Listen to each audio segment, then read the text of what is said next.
Students good morning. आज का हमारा जो टॉपिक है वो है मैग्नेटिक प्रॉपर्टीज़ ऑफ मटेरियल्स, पदार्थों के चुंबकीय गुणधर्म। BSc part third, paper third, solid state physics के unit fourth magnetic properties of material वाले पार्ट से हमने ये टॉपिक लिया है। फर्स्ट हम देखेंगे चुंबकीय प्रवृत्ति, मैग्नेटिक ससेप्टिबिलिटी क्या होती है। पदार्थ में प्रेरित चुंबकन तीव्रता, इंटेंसिटी ऑफ मैग्नेटाइजेशन, ये हम 12th क्लास में भी पढ़ चुके होते हैं ये टॉपिक, उसी का यूज़ करते हम यहाँ पर देख रहे हैं। तथा आरोपित चुंबकन क्षेत्र H का जो अनुपात है चुंबकीय प्रवृत्ति कहलाता है। M मैग्नेटाइजेशन का जो गुण है वो फील्ड पर डिपेंड करता है। हम इसे ऐसा भी देख सकते हैं कि M प्रोपोर्शनल H होता है। मैग्नेटाइजेशन जो है वो फील्ड के प्रोपोर्शनल होता है और हम इसे ऐसे भी लिख सकते हैं M इक्वल में काई H। यहाँ हमने जो काई कांस्टेंट लिया है ये कहलाता है ससेप्टिबिलिटी। काई एक विमाहीन, क्योंकि M और H की जो डायमेंशन है वो सेम होती है इसलिए यह यूनिटलेस होगा। समदैशिक माध्यम में अदिश राशि होती है, इसकी कोई डायरेक्शन नहीं होती है, जो पदार्थ के परमाणु के चुंबकीय गुणों को आरोपित चुंबकन क्षेत्र H से संबंध स्थापित करती है।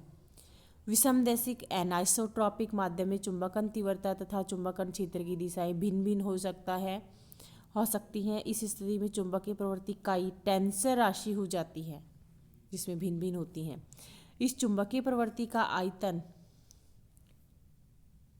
इस चुंबकीय प्रवृत्ति को आयतन चुंबकीय प्रवृत्ति भी कहते हैं, वॉल्यूम मैग्नेटिक ससेप्टिबिलिटी भी कहते हैं। इसी प्रकार द्रव्यमान चुंबकीय प्रवृत्ति को परिभाषित करते हैं, मास मैग्नेटिक ससेप्टिबिलिटी भी कह सकते हैं हम। अब हम देखते हैं नेक्स्ट जो टॉपिक है हमारा मैग्नेटिक प्रॉपर्टीज से रिलेटेड, वो है मैग्नेटिक परमिएबिलिटी, चुंबकीय पारगम्यता। पदार्थ के अंदर चुंबकीय प्रेरण, मैग्नेटिक इंडक्शन बी और मैग्नेटाइजेशन फील्ड के अनुपात को मैग्नेटिक परमिएबिलिटी कहते हैं, कि रेशियो को बी और एच का जो रेशियो है वो कहलाता है मैग्नेटिक परमिएबिलिटी। इसे हम म्यू से शो करते हैं। मुक्त आकाश यानी फ्री स्पेस में इसे हम बी नॉट से डिनोट किया जाता है, और म्यू नॉट की जो वैल्यू है वो B not by H.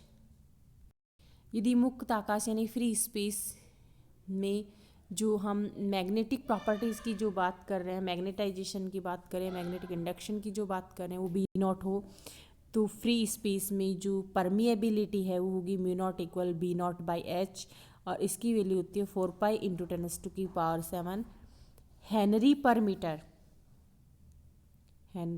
Metre. यह एक महत्वपूर्ण चुंबकीय नियतांक कांस्टेंट है जिसका उपयोग बहुतायत से किया जाता है। यदि हम एब्सोल्युटली परमिएबिलिटी की बात करें तो वो म्यू आर इक्वल होता है म्यू बाय म्यू नॉट। चूँकि म्यू आर एक यूनिटलेस होगी, वो ही आइसोट्रॉपिक माध्यम के लिए ये स्केलर होती है, एन आइसोट्रॉपिक के लिए ये टेंसर वाली होगी। बी एच एम काई तथा म्यू में relation, the relation among B H M chi and mu. चूँकि यहाँ पर हम इन टॉपिक्स का रिवाइज कर रहे हैं, इनको रिवाइज ही कर रहे हैं क्योंकि ये पहले हम पिछली कक्षाओं में पढ़ के आ चुके हैं। B H M chi and mu, हम जानते हैं कि चुंबकीय प्रेरण तथा चुंबकन क्षेत्र दोनों सदिश राशियाँ होती हैं। बी एंड मैच, देखिए यहाँ पर प्रेरण की जब भी बात होगी तो उस प्रेरण को हम बी से यूज़ करते हैं, चुंबकन क्षेत्र की बात होगी तो उसे हम एच से बात करते हैं। अगर हम इनकी बात करें तो प्रेरण आकाश में टोटल रिजल्टेंट की बात करें चुंबकीय प्रेरण की तो दो तरह से हो सकता है। एक फ्री स्पेस में जिसे हम बी नॉट से, और जो इंड्यूस्ड होता है उसे हम बी वन के सदिश योग के बराबर लिख सकते हैं रिजल्टेंट को। अतः हम देख सकते हैं कि जो रिजल्टेंट है B equal B not plus B one, पदार्थ के चुंबकन के कारण उच्च चुंबकीय प्रेरण B1 चुंबकन तीव्रता के अनुक्रमानुपाती होता है। B1 proportional mu naught M, B1 equal में म्यू नॉट M, और चूंकि B0 इक्वल होता है म्यू नॉट H परमिएबिलिटी से अभी हमने देखा, तो B इक्वल हम इन दोनों का यूज़ करके ये इक्वेशन हमारी 1 मान लेते हैं, इक्वेशन हमारी 2 मान लेते हैं और इक्वेशन हमारी 3 मान लेते हैं। इन 1, 2 और 3 का यूज़ हम इसमें कर सकते हैं। इक्वेशन 2 और 3 का यूज इक्वेशन 1 में करेंगे तो B इक्वल में हम लिख सकते हैं mu naught H plus mu naught M, जिसमें से हमने म्यू नॉट इसमें कॉमन ले लिया है। जहाँ पर M है उसकी जगह हम काई H रख सकते हैं ससेप्टिबिलिटी की डेफिनेशन से, तो B equal mu naught 1 plus chi H, B equal में mu naught 1 plus chi H, यानी ऐसा हम इसे देख सकते हैं। चूँकि हमारी जो इक्वेशन है वो आई है B equal mu not H plus M। इस M की जगह हम रखना चाह रहे हैं M इक्वल में काई H, तो ये होगा mu naught H plus chi H। इस दोनों में से H भी अगर हम कॉमन ले लेते हैं तो म्यू नॉट H 1 प्लस काई, ये हमारी इक्वेशन प्राप्त हो जाती है। चूँकि हम जानते हैं कि B इक्वल म्यू H, तो यहाँ से हम इक्वेशन इसको हम मान लेते हैं 4th और ये इक्वेशन है हमारी 5th होता है ये। इन दोनों को कंपेयर करें तो कंपेयर के पास जो हम देखते हैं लेफ्ट हैंड साइड में B है, राइट हैंड साइड में H है, तो जो बची हुई टर्म्स है जैसे यहाँ म्यू है और यहाँ म्यू नॉट 1 प्लस काई X इसके बराबर होगा। या आपेक्षिक पारगम्यता के पद में एब्सोल्यूट परमेबिलिटी के पद में हम इसे कह सकते हैं mu equal mu R mu naught. इन दोनों को भी अगर हम कंपेयर करें, इसे इक्वेशन हम 5 दे देते हैं, इक्वेशन 5, ये इक्वेशन 5 है, ये इक्वेशन हमारी 6 है। इन दोनों को कंपेयर करेंगे तो म्यू आर इक्वल हम पाते हैं 1 प्लस काई। चुंबक की अब हमारा जो टॉपिक आता है होता है चुंबकीय पदार्थों का वर्गीकरण, क्लासिफिकेशन ऑफ मैग्नेटिक मटेरियल्स। चुंबकीय गुणधर्मों के आधार पर इनका हम क्लासिफिकेशन 3 पार्ट्स में कर सकते हैं। पहला है प्रतिचुंबकीय पदार्थ डायमैग्नेटिक सब्सटेंस, अनुचुंबकीय पदार्थ पैरामैग्नेटिक सब्सटेंस, और थर्ड होता है लोह चुंबकीय पदार्थ यानी फेरोमैग्नेटिक सब्सटेंस। इन तीनों को कंपैरिजन के आधार पर हम यहाँ पढ़ने को जा रहे हैं, कंपैरेटिवली पढ़ लेंगे हम इनको।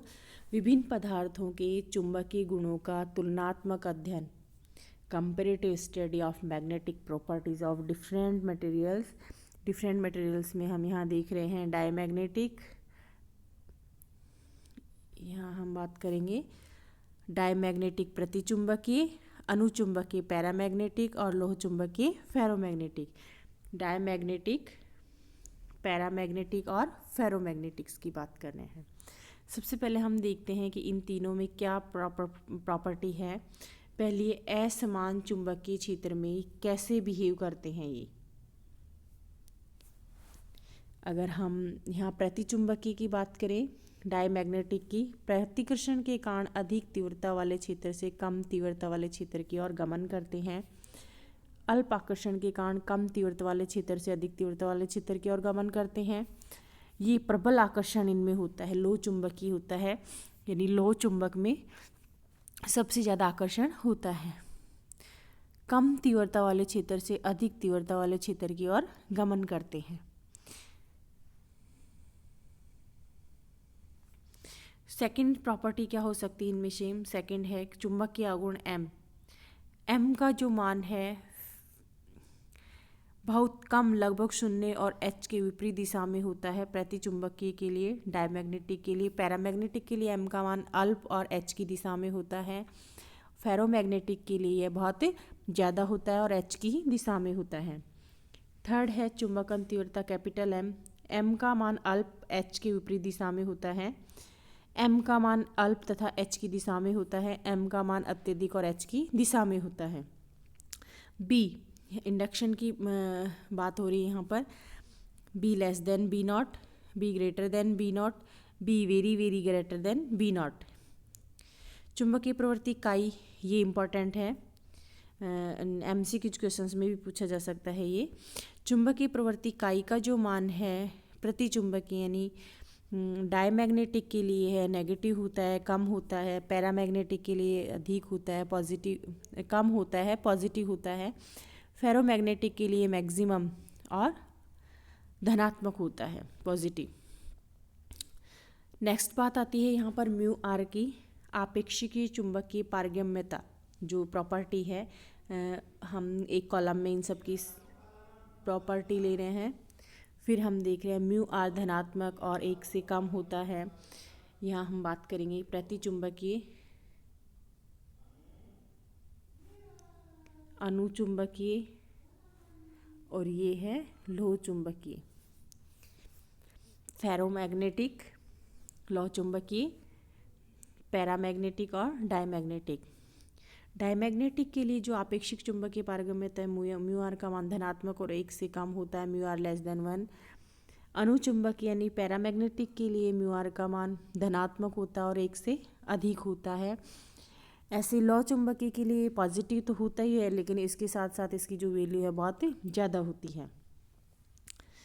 7th जो पॉइंट है वो है हमारा काई की एच पर निर्भरता। डिपेंडेंसी की हम बात करें तो एच पर निर्भर नहीं करती है प्रति चुंबक के लिए काई का मान, यानी डायमैग्नेटिक के लिए जो काई है वो एच पर डिपेंड नहीं करती है। अनुचुंबकीय पर भी, अनुचुंबकीय में भी एच पर निर्भर नहीं करती है, लेकिन लौह चुंबकीय पदार्थों में ये काई जो है एच पर डिपेंड करती है। 8th जो पॉइंट है उसकी हम टेम्परेचर पर डिपेंडेंसी देख रहे हैं कि काई की टी पर निर्भरता। प्रति चुंबकीय पदार्थों में टी पर निर्भर नहीं करती है काई। अनुचुंबकीय पदार्थों में ताप वृद्धि से काई का मान क्यूरी के नियमानुसार कम होता है, जिसे क्यूरी लॉ कहते हैं। ताप वृद्धि से काई का मान क्यूरी वाइस के नियमानुसार कम होता है, काई इक्वल C/T - T, इसे क्यूरी वाइस लॉ कहते हैं। अनुचुंबक के लिए जो काई का मान है ताप पर निर्भर करता है, इसलिए ये कहलाता है क्यूरी लॉ। और इसमें भी ताप वृद्धि से काई का मान टी पर निर्भर करता है, इसलिए ये कहलाता है क्यूरी वाइस लॉ। क्यूरी का ही संशोधित रूप है क्यूरी वाइस लॉ। नेक्स्ट हम बात करें तो नेक्स्ट हमारा जो ये चल रहा है वो है एक प्रकार के पदार्थ से दूसरे पदार्थ में परिवर्तन अगर हम करना चाहें तो लोह चुंबकीय पदार्थ परिवर्तित नहीं, ये है यहाँ पर प्रतिचुंबकीय, अनुचुंबकीय और ये है हमारा लोह चुंबकीय की प्रॉपर्टी। ये पदार्थ से निर्भर नहीं करते हैं, यानी एक दूसरे में चेंज नहीं होते हैं। मूल अनुचुंबकीय पदार्थ अनुचुंबकीय ही बने रहते हैं। TC से ऊपर गर्म करने पर ये पदार्थ अनुचुंबकीय पदार्थों में परिवर्तित हो जाते हैं। यानी हम बात करें जो हमारे प्रतिचुंबकीय पदार्थ हैं वो परिवर्तित नहीं होते हैं, ये अनुचुंबकीय ही रहते हैं और ये TC क्यूरी टेम्परेचर से अधिक टेम्परेचर पर अनुचुंबकीय पदार्थ में चेंज हो जाते हैं। नेक्स्ट जो प्रॉपर्टी है वो है हमारी है चुंबकत्व गुण की व्याख्या तथा चुंबकत्व का कारण। इलेक्ट्रॉन सिद्धांत के आधार पर की जाती है चुंबकत्व का गुण। ये वही है हमारे यहाँ पर प्रतिचुंबकीय,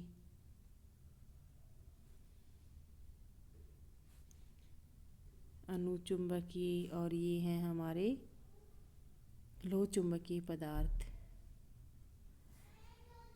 चुंबकत्व गुण की व्याख्या 10वां पॉइंट है हमारा। इलेक्ट्रॉन सिद्धांत के आधार पर प्रतिचुंबकीय पदार्थों की व्याख्या की जा सकती है। चुंबकत्व का गुण पदार्थ के परमाणु में इलेक्ट्रॉन की ऑर्बिटल मोशन के कारण आता है। अनुचुंबकीय पदार्थ में स्पिन के कारण होता है और लोह चुंबकीय पदार्थ में डोमेन थ्योरी के आधार पर होता है। चुंबकत्व का गुण प्रभाव क्षेत्र उत्पन्न होने के कारण होता है। 11वां जो पॉइंट है वो पाउडर या द्रव को कांच की प्याली में रखकर चुंबक के ध्रुवों के बीच रखने पर क्या होगा, बीच में उभार उत्पन्न होगा प्रतिचुंबकीय पदार्थों में। और अनुचुंबकीय पदार्थों में पदार्थ ध्रुवों के निकट इकट्ठा हो जाता है, वह बीच में दब जाता है। जैसे हम ऐसी बात करें, ये उभार हो गया, बीच में से दब गया।